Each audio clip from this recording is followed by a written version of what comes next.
Oo. Suranuan yan si Kuya. Kaya nagsasalita kasi, manggagamot siguro yun, hindi nakatayan. Ganyan sa amin sa probinsya. Ha? Hindi, mayroon sa amin ganyan sa probinsya. Yun lang, di lang natin alam. Hirap mo ganyan. Wala dyan daw. Ano ulit? Hindi, payong ko. Sabi na siya, siyempre. O, sabi ko sa iyo, kung may dito ba yan? Alam niyo. Ha?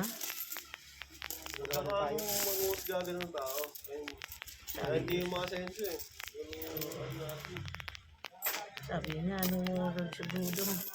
Sabi ko sa iyo, ganyan yan sila. Ganun nga yung mga pangkaraniwang tao.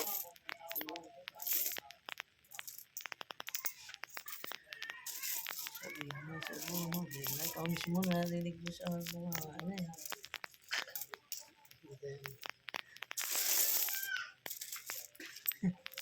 narinig mo sa mga di ba?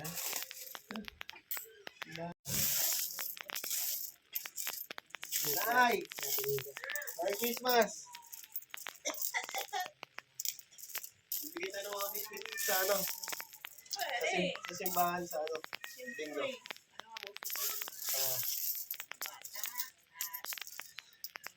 Bata ang tanda. Magdalo tayo doon, bibigay tayo ng mga biscuit doon.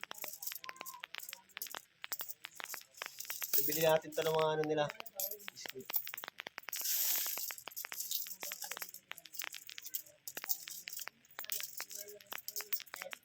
Bibigay natin sa mga kabataan yung Pasko.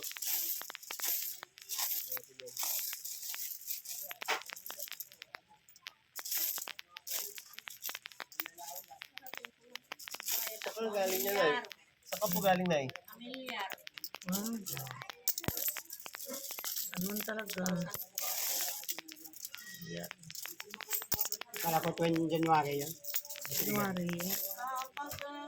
Bago January, may tuloy. Sige, Johnny, pupunta dito mamaya.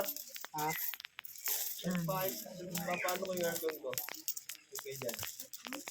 Si Johnny, matudya. Dyan. Palinis na nagpalinis. Yan, sa lupa. Ano, nagbayad ka po? Ganyan talaga, obligasyon nyo yan. Maubos man ang pera, basta wala utang January. Tama yan.